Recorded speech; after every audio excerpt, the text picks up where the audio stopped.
To kick off our list, we must return to 2013 and the launch of Call of Duty Ghosts. Black Ops 2 world champions Parasite and Miracles were forming their new hotly anticipated roster, Curse Las Vegas. Initially bringing world championship runner-up Stainville and top player Nameless to the team, they won the first online 2K tournament of the season. But things quickly went downhill, making a roster change after every single LAN tournament they attended. After a top 12 finish at the MLG Fall Championship in Columbus, the team brought back Killer in place of Stainville, reuniting 3/4 of the Farico Impact team that won the 2013 world title. Many expected this squad to challenge Complexity for tournament victories, but defeats to Complexity and Team Caliber at UMG Philly signalled another move. Dropping Nameless for Ricky after his departure from Optic, the team's conflict in practice hardly improved, producing some of the most legendary arguments in COD history. Just stop talking to me about this. Alright. I'm not going to pay attention to what you have to say. Play the game. What? Like, what are you such a shitty attitude? Because you're worried about me when you guys can't get a kill. Like, this is annoying. I'm gonna love it, yo, because you're not you're not comprehending it. Oh, Alright, dude, you don't need to lecture me. I already know how to play. Like, you can't get better. Oh, yeah, we can't get better. Oh, I know. Despite the atrocious team dynamic, they still believed they had the talent to defend their world championship crown. The squad needed just a top 8 placement at the US Nationals to qualify for the big one. But in a shambolic turn of events, defeats to Rise Nation and sister team Curse New York spelt disaster. Out at the first hurdle. Call of Duty's first major flop. No, he's down. That's not going to do it. Curse New York moves on to the next round. Curse Las Vegas knocked out of the Call of Duty US Championship. Biggest upset I have seen this year. It is a rare occurrence when a roster surprises everyone with incredible results, is forced to split up due to reasons outside of their control, and then gets the band back together again. But that's exactly what happened to Slasher, Hook, Temp, and Classic. Representing nysl esports, they finished second to the Optic Dynasty at the final event of Advanced Warfare. This combination of younger and more experienced talent looked set to continue challenging for titles. It turned out though that the young talent was actually too young. With the formation of the Call of Duty World League in 2016, the 18-year age restriction was introduced, forcing Temp and Hook to the sidelines for the next 2 years. When they were old enough to return in late 2017, the jetpack era was over, and World War II's release was imminent. Missing out on World Championship glory, Slasher decided to bring the team back together under Envy. This isn't the first time that we've seen this roster. At MLG Worlds in 2015, this 4-man roster took second to Optic Gaming. If they can return to that form, expectations for this team could be championship or bust. Expectations were high. The team should theoretically have been even better than they were back in 2015. Who content with 2 extra years to mature and grow, and Slasher had just finished his robotic engineering degree and could give full focus to COD. But results were even more lackluster than the harshest naysayers predicted. Despite impressive statistics from most of the team, their search and destroy was woeful, and they failed to reach a podium at any of the 7 events they attended. 1 4th, 3 top 6 placings, 2 top 8 finishes, and a disastrous top 12 at New Orleans. Slasher finally wanted out in April, and immediately returned to winning ways with Rise Nation. Hey, my fire color, what are you doing? Wait, I was about I'm to going push off your button. streaks. Like, why don't you fucking help me? I literally just said it. Alright, my bad, bro. Chill. I'm chill, but like, come the fuck on. As the Black Ops 4 season ushered in the first of 2 years of 5v5 competition, every roster had to make a move. As all teams were changing, Pro League qualification was reset, with even the best teams from World War II having to start from scratch.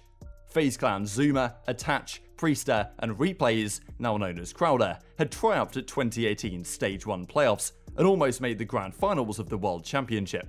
Adding methods to complete their 5-man lineup, a top 4 finish at CWL Las Vegas would secure a Pro League spot.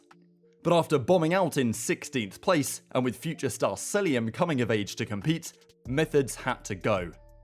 A championship-winning quartet, joining forces with one of the hottest prospects in the game. What could go wrong? The Pro League qualifier beckoned in January 2019, the last chance to secure professional status. Top 2 in their group of 7 would guarantee FaZe's passage, but they could only manage 3rd, not helped by a crushing 3-0 sweep at the hands of Reciprocity, despite some otherworldly performances from Celium. Solidly in the last chance saloon, shock defeats followed to relative unknowns Accelerate Gaming and French squad Overtime. FaZe were eliminated, one of Call of Duty's founding and staple organizations, not competing in the professional circuit. After mutually beneficial roster changes, a new look lineup returned to the league in April 2019, purchasing Red Reserve spot. But FaZe fans will never forget the promising lineup that flopped hard, leading to a 3-month hiatus from the professional circuit. When franchising kicked in for Modern Warfare, the Optic Gaming Los Angeles roster surprised many, in the positive direction. Continuing with the back-to-back championship-winning core of Slasher and Kenny on 100 Thieves, they retained TJ, Halley and Dashi from the Optic Gaming team in Black Ops 4, albeit now under very different owners. Veteran JCap rounded out the team, with a history of achieving world titles with Slasher back in 2016. Having arguably swindled Dashi into joining, whose heart was set on Scump's Chicago Huntsmen, OGLA were nonetheless thrilled to poach such a talent. Many fans believe they should, at minimum, be a top 3 team in the game. I think this new look Optic Gaming roster is perfect. But after failing to win a series at the launch weekend, questions were already being raised over the main AR position, with both Slasher and Dashi vying for control. Dashi lost the battle and was routinely forced into an SMG role where he was far from comfortable. In the 3 tournaments they played before making their first inevitable change, the best they managed was top 4, with only 8 teams in attendance at these home series events. Despite briefly showing promise after benching JCap for Chino, internal frustrations continued to mount. 15 and 6. Ah! They got points! Yeah! We're up to 10. Double digit up. Run it up, big mud dog. Oak boys for life. Go celebrate. You guys got into double digits. Dear Lord in heaven. And placings fell far shy of FaZe or Empire's results, who were meant to be their equals. Dashi ended up being benched due to poor attitude, as one of the most promising roster cores in COD history came to an uninspiring end. When Call of Duty's greatest duo by world championships and tournament placings reunite, competing for trophies is the bare minimum expectation. Clayster and crimsix first found success on complexity back in Black Ops 2, winning 7 of the 8 events they played together. Partnering up again 6 years later in Modern Warfare, they led Dallas Empire's rookies to Championship Sunday at every event that season, capping the season with a 3rd world title each.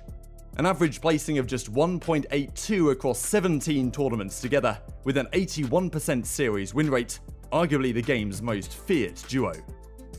The return to 4v4 after Modern Warfare forced the veterans to split apart, but Clayster was happy to bring crimsix to his New York subliners ahead of Call of Duty Vanguard.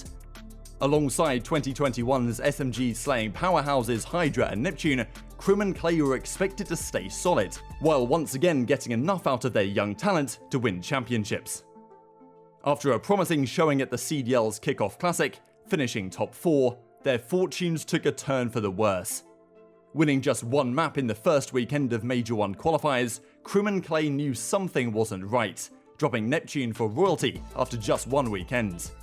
But after an appalling 1-in-4 record and a last place finish at Major 1, their first such placing together, it was clear that the core simply would not work in 4v4 at this stage of their careers.